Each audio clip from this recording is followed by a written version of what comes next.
그럼 우리 지난주에 1장 8절까지 말씀 보았는데요. 오늘 1장 9절부터 10절 말씀 같이 또 읽으면서 두 번째 시간을 여러분과 함께 하고자 합니다. 요한계시록 1장 9절에서 10절 말씀 한번 읽어보겠습니다. 나 요한은 너희 형제요 예수의 환난과 나라와 참음에 동참하는 자라. 하나님의 말씀과 예수를 증언하였으므로 말미암아 밤모라 하는 섬에 있었더니 주의 날에 내가 성령에 감동되어 내 뒤에서 나는 나팔 소리 같은 큰 음성을 들으니. 자, 오늘 이제 두 번째 시간, 지난 시간에 8절까지 말씀 이후의 말씀을 지금 함께 보면서 이미 앞서서도 나눈 것처럼요, 요한 역시도 사실 복음으로 말미암아 고난, 환난 가운데 동참을 하고 있습니다. 그래서 밤모섬에 갇혀있는 자신의 현실에 대해서 고백을 하고 있고요. 또 10절에서는 주의 날에 성령에 감동되었다 이런 표현을 쓰고 있습니다.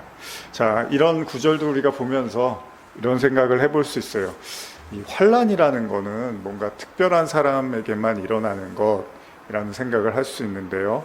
근데 예수님이 제자들한테 뭐라고 그러십니까?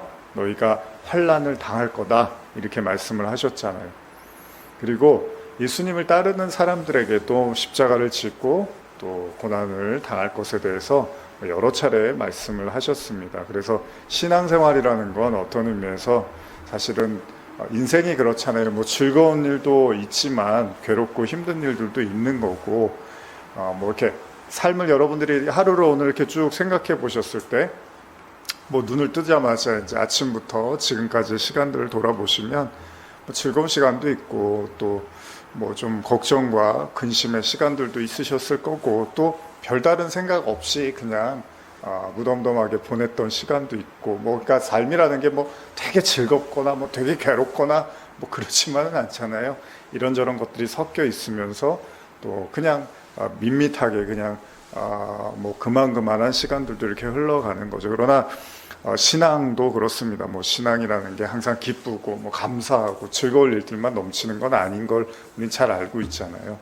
그 속에서 기쁨도 있지만 또 환난도 있고 고난도 있고 아픔도 있고 또 기쁨도 있고 이런 것들을 우리가 이제 잘 생각해 나가면서 요한이 이제 밤모섬에 갇히면서 저도 오늘 이 생각을 좀 많이 했는데 어쨌든 간에 지난주에도 제가 잠깐 말씀드렸지만은 밤모섬에서 유배를 당한 움직일 수 없는 자유로울 수 없는 몸이었잖아요. 그런데 거기에서 성령께서는 요한을 통해서 말씀을 전하게 하시더라는 겁니다.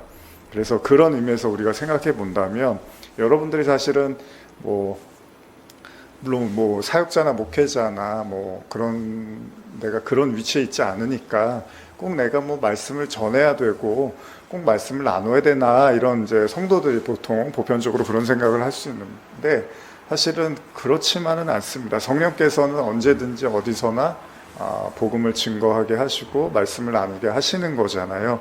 그래서 우리가 요한의 이야기에서 한 가지 도전받는 것은 그가 밤모섬이라는 그러니까 절대로 어떻게 보면 이제 자유롭지 못한 몸인데도 불구하고 그 속에서도 요한계시록이라는 서신을 쓰게 되었다라는 겁니다. 그러니까 저와 여러분들도 사실 우리의 삶에서 하나님이 이렇게 예비하시고 원하시는 어떤 우리를 통해서 증거하시기를 원하는 그런 어떤 제가 보기에는 분량이 있을 것 같아요. 그러니까 각자의 분량이 있고 그게 뭐 회사든 가정이든 아니면 뭐 다른 어떤 곳이든 간에요. 뭐 교회도 마찬가지지만은 하나님께서는 되게 치밀하고 되게 세밀하게 계획을 짜시는 분이잖아요. 우리가 사도행전 보면서도 그런 걸 많이 느꼈는데 여러분들도 저의 그런 것 같아요. 전하려고 하는 마음이 있으면 우리 그런 말 하잖아요. 마음이 있으면 하게 된다. 그러니까 마음이 없으면 잘 억지로 이렇게 하는 게 좀 어렵지만 또 하려고 하는 마음이 있으면 또 어떻게든 하게 된다라는 이런 말을 쓰는 거잖아요. 그러니까 우리가 이렇게 마음이 강팍해 있고 뭐 내 일이 아니고 내 영역이 아니고 내가 할 일이 아니라고 생각하면 뭐 얼마든지 그럴 수 있습니다. 그런데 조금이라도 내가 하나님 나라를 증거하는 어떤 그리스도인으로 살고 싶다, 나누고 싶다라는 마음을 조금씩 갖기 시작하면 어떤 형태로든지 간에 또 성령께서는 우리를 이끌어 가신다는 겁니다. 그러니까 뭐 요즘은 이제 굉장히 좀 외로운, 그러니까 혼자, 뭐 솔로 이런 말들이 되게 이렇게 이제 일반적인 이야기를 했죠. 그러니까 무슨 말이냐 하면 뭐 사람과 사람과의 만남보다는 이렇게 혼자 있는 것들을 더 좋아하는 그런 시대라고 하는데, 그만큼 이제 소통하고 대화하는 것이 많이 이제 예전에 비해서 좀 이렇게 줄어든다라고 하는데, 그럼에도 불구하고 한번 생각해 보면 우리가 이렇게 나누려고 하는 마음이 있으면 하나님께서는 얼마든지 지혜도 주시고 길도 열어주신다는 걸 잊지 않으셨으면 좋겠습니다. 요한도 결국 반모섬에서 사도이기도 하지만 사실 그의 나이가 이제 굉장히 많이, 이게 거의 AD 90년 경이었으니까 이제 나이도 굉장히 많이 이제 든 상태이고 힘도 없고 또 유배당하고 이러면 굉장히 이제 노쇠하고 핍박을 받은 그런 상황이잖아요. 그런데도 하나님은 또 요한을 들어서 또 요한계시록을 쓰게 하신다는 걸 잊지 않으셨으면 좋겠습니다. 그 계시록을 쓰게 했던 가장 강력한 원인이 무엇입니까? 바로 성령에 감동되었던 거죠.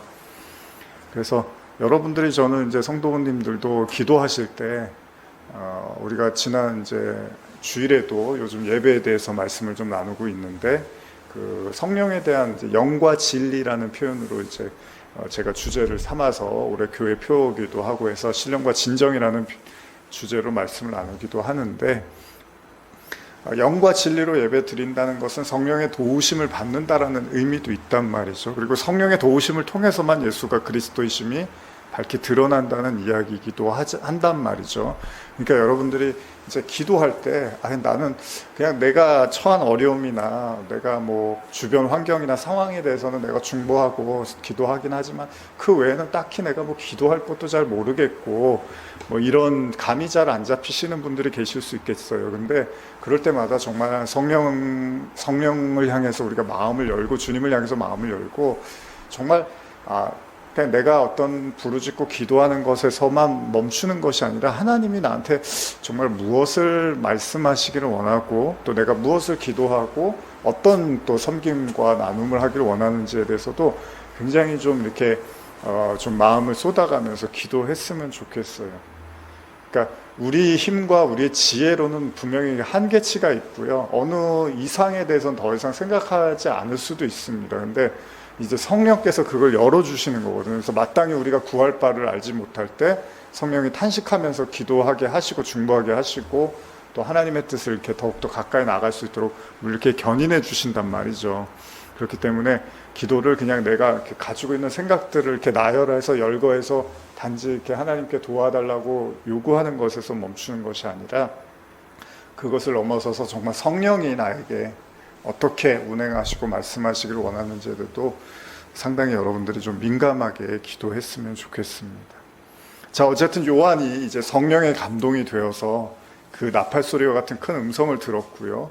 여기서 이제 주의 날이라는 표현을 쓰고 있는데, 보면 주의 날에 내가 성령에 감동되었다라고 합니다. 그러니까 주의 날이라는 것은 여러 가지 이제 구약에서도 많이 등장을 하는데, 그날 뭐 더 데이라고 해서 일종의 저지맨 데이라고 해서 심판의 날로도 이제 이야기를 하는데, 사실은 주의 날은 어떤 의미에서는 심판의 날처럼 들리기도 하지만 동시에 성도에게는 구원의 날인 거죠.